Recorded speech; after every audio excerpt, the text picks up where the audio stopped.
عزیز طلباء، ہم نے کلاس 10 یعنی میٹرک کے سبق نمبر 6 کا بیانیہ یعنی اس پورے مضمون کو پڑھ کے میں آپ کو سنا چکا ہوں۔ آج ہم اسی مضمون کی یعنی اسی سبق کی آج ہم مشق کریں گے۔ تو چلتے ہیں اسکرین کی جانب۔ تو چلیے اسکرین پر دیکھتے ہیں۔ سوال نمبر 1 ہے، درج ذیل سوالات کے مختصر جواب تحریر کیجیے۔ الف، عید الفطر کا ہماری تہذیبی اور دینی زندگی سے کیا تعلق ہے؟ اس کا جواب ہے کہ چاند کو محض خوشی یا عید الفطر کے چاند کو محض سال میں ایک بار جھلک دکھا کر غائب ہونے کے حوالے سے دیکھنے کی بجائے یہ دیکھا جائے کہ اس کا مسلمانوں کی مذہبی، تہذیبی اور فکری زندگی کے وسیع تر جغرافیہ سے بہت گہرا تعلق ہے۔ سوال ب ہے کہ عید الفطر پر نظموں میں شعراء نے کیا باریکیاں پیدا کی ہیں؟ اس کا جواب ہے کہ عید الفطر پر نظمیں صحن عید میں ملاقات اور درون خانہ عید ملن تک محدود نہیں رہیں، بلکہ جذبات کے وسیع تر رغبوں میں لا کر دکھا دیا۔ مطلب یہ باریکیاں پیدا کی شعراء نے۔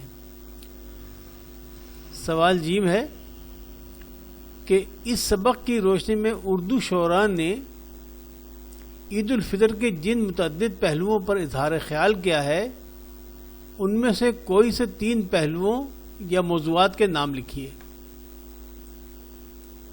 تو وہ اس کا جواب یہ ہے کہ نمبر 1، رسول پاک صلی اللہ علیہ وآلہ وسلم کی عید، نمبر 2، کنواری بیٹی کی عید، نمبر 3، سہاگن کی عید۔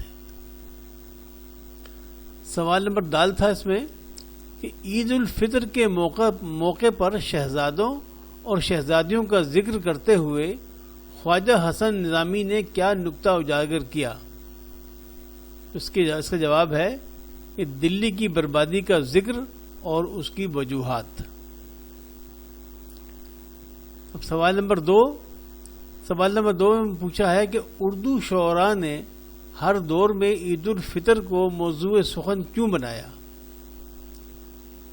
تو اس کا جواب ہے کہ سر سید احمد خان نے مسلمانوں کی معاشرتی کی زندگی کی خامیوں کو، حسن نظامی نے عظمت رفتہ کی یاد اور حالی نے عید الفطر میں خوشی کو مذہبی اقدار سے ہم آہنگ کیا، اس لیے یہ موضوع سخن بنایا ہے۔ سوال نمبر 3، کون سی چیز اقبال کو عید کے چاند کی تصویر کشی پر مجبور کرتی ہے؟ اس کا جواب ہے یاد طفلی علامہ اقبال کو عید کے چاند کی تصویر کشی پر مجبور کرتی ہے۔ یاد طفلی سے مراد یہ بچپن کا زمانہ، بچپن کی یاد ہے۔ سوال نمبر 4، ماہ سیام گیا اور روز عید آیا، یہ اردو کے کس معروف شاعر کا مصرع ہے؟ اس کا جواب ہے الطاف حسین حالی کا۔ سوال نمبر 5، عید کی شاعری کا ہماری شعری روایات سے کیا تعلق ہے؟ تو اس کا جواب ہے کہ عید کی شاعری کا ہماری شعری روایات سے گہرا تعلق ہے اور یہ ہماری شاعری کے بنیادی رخ کو درج ذیل انداز سے ظاہر کرتی ہے۔ وہ رخ کیا ہے؟ اول، عید کے چاند کو مناظر کے حوالے سے بیان کرنے کا رجحان۔ دوم، عید کو داخلی مسرت اور خارجی حالات سے منسلک کرنے کا رویہ۔ سوم، ہلال عید کو ملی عزائم کی علامت، ملت کے عروج زوال کی علامت اور تہذیبی و تمدنی زندگی کے اساس کے طور پر قبول کرنے کا رجحان۔ سوال نمبر 6، سبق کے متن کو مد نظر رکھ کر درست یا غلط پر ٹک کا نشان لگائیں۔ تو وہ کیا ہے جی؟ الف، سن 1857 کی جنگ آزادی کے بعد اردو شاعری میں وسعت پیدا ہوئی، بالکل درست، لہذا آپ درست پہ نشان لگا دیجئے۔ بے، خواجہ حسن نظامی نے دلی کی بربادی کے مرثیے لکھے. نوحے لکھے. نوحے مرثیے ایک ہی چیز ہیں، تو لہٰذا اس کو یہ درست ہے، آپ درست پہ نشان لگا دیجئے. جیم، عید الفطر کے متعلق موضوعات ہماری شاعری کا اصل رخ ظاہر کرتے ہیں. بالکل ٹھیک، ایسا ہی ہے، تو آپ درست پہ نشان لگائیے. دال، سبق میں 4 شعراء کے اشعار درج ہیں، یہ غلط ہے. 5 شعراء کے اشعار درج ہیں، لہذا غلط پہ نشان لگا دیجیے. سوال 2 کا ہے جز، عید الفطر کے تصور ہماری اقدار میں شامل ہے. بالکل درست، لہذا آپ درست پہ جواب لگائیے، نشان لگائیے. سوال نمبر 7، درست جواب کی نشاندہی ٹک سے کیجیے. الف، یہ مصرع کس شاعر کا ہے؟ ہلال عید کی گردوں پہ آمد آمد ہے. نمبر 1 اقبال کا، نمبر 2 حفیظ جالندھری کا، نمبر 3 عبد المجید سالک کا، یا نمبر 4 حالی کا. تو صحیح جواب ہے عبد المجید سالک کا، اس پہ آپ نشان لگائیے.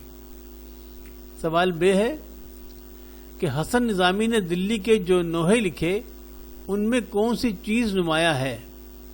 نمبر 1 عظمت رفتہ، نمبر 2 احساس شادمانی، نمبر 3 عبرت انگیزی، یا نمبر 4 لطف مسرت. تو صحیح جواب ہے عظمت رفتہ.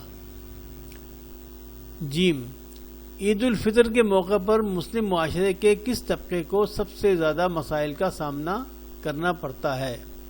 نمبر 1 عمرہ، نمبر 2 غربا، نمبر 3 متوسط، یا نمبر 4 سفید پوش. تو صحیح جواب ہے اس کا سفید پوش. دال میں پوچھا ہے کہ شاعر نے لذت افزائے شور طفلی میں کس کی طرف اشارہ کیا ہے؟ لذت افزائے شور طفلی یعنی بچوں کے شور جو ہے اس میں کیا لذت ہے، کیا مزہ ہے. تو کیا چیز اس کو لذت دیتی ہے بچوں کو شور میں؟ نمبر 1 بادل، نمبر 2 ستارے، نمبر 3 عید الفطر کا چاند، یا نمبر 4 نماز عید الفطر. عید الفطر کے چاند پر آپ کو پتہ ہے کہ ہمیشہ شور ہوگا، بچے بہت زیادہ کرتے ہیں، لہذا صحیح جواب ہے عید الفطر کا چاند. سوال ہے 1857 کی جنگ آزادی کے بعد توجہ تیز ہو گئی کس طرف؟ غزلوں کی طرف، نظموں کی طرف، مرثیے کی طرف، یا شہر آشوب کی طرف. تو صحیح جواب ہے نظموں کی طرف، کیونکہ جنگ آزادی کے بعد ایسی نظمیں لکھی گئیں جس کی وجہ سے مسلمانوں میں آزادی کے جذبہ اور بڑھتا گیا، لہذا جو زیادہ توجہ کس کی طرف ہوئی؟ نظموں کی طرف. سوال نمبر 8، مصنف نے عید کا تعلق تہوار کے علاوہ کس سے جوڑا ہے؟ 2-3 سطروں میں جواب لکھیں.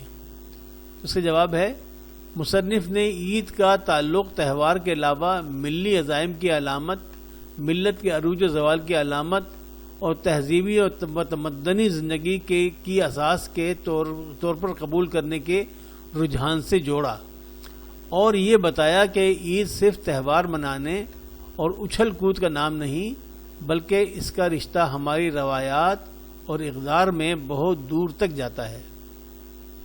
تو یہاں تک یہ سوالات ختم ہو جاتے ہیں. آگے مضمون کے متعلق تھوڑا سا بتایا کہ مضمون کیا ہوتا ہے.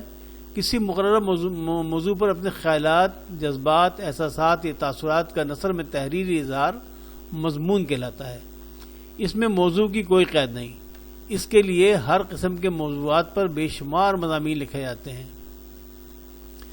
مضمون نویسی میں پہلے موضوع کو تعارف کرایا جاتا ہے، پھر دلائل دے کر بحث کی جاتی ہے، اور اہم باتیں علمی پیرائے میں تحریر کی جاتی ہیں، اور آخر میں مختصراً نتیجہ پیش کیا جاتا ہے. توازن، تناسب اور نظم و ضبط اس کے اہم تقاضے ہیں. تو یہ ہے مضمون کی تعریف. عزیز طلباء، یہاں پر آپ کی اس سبق کی مشق ختم ہوتی ہے. اب اگلے سبق تک کے لیے اجازت چاہتا ہوں، لیکن جانے سے پہلے یہ عرض کر دوں کہ آپ لوگ اس چینل کو سبسکرائب کیجئے اور اس چینل کو آگے بڑھانے میں اپنا بھی حصہ ڈالیے، کیونکہ یہ ایک قومی خدمت ہے. ہمارا یہ جو ہم سبق لوڈ کرتے ہیں اس کا بنیادی جو فلسفہ ہے وہ یہی ہے کہ تاکہ طلباء کو زیادہ سے زیادہ سہولت حاصل ہو، لہٰذا آپ لوگ بھی جب تک آپ لوگ اپنے تمام ساتھیوں کو اطلاع نہیں کریں گے، کیونکہ سبسکرپشن جو ہے وہ بہت سلو ہے، اتنی بڑھ نہیں رہی جتنی اس کو بڑھنا چاہیے۔ اس کا مطلب یہ ہے کہ طلباء اس کو صحیح توجہ نہیں دے رہے، تو آپ اس کو توجہ دیں تاکہ یہ آگے بڑھے۔ جب یہ آگے بڑھے گا تو زیادہ سے زیادہ طلباء تک پہنچے گا اور اس کا فائدہ پھر سب کو پہنچے گا۔ تو یہی ہمارا مقصد ہے، ہمارا مقصد بھی یہی ہے کہ تاکہ ہماری اس محنت کا فائدہ تمام بچوں کو پہنچ سکے۔ تو آپ اس کو سبسکرائب کرنے کے علاوہ اپنے تمام ساتھیوں کو، دوستوں کو بھی اس کے بارے میں ضرور بتائیے۔ آئندہ سبق تک کے لیے اجازت چاہتا ہوں۔ اللہ حافظ و ناصر، فی امان اللہ۔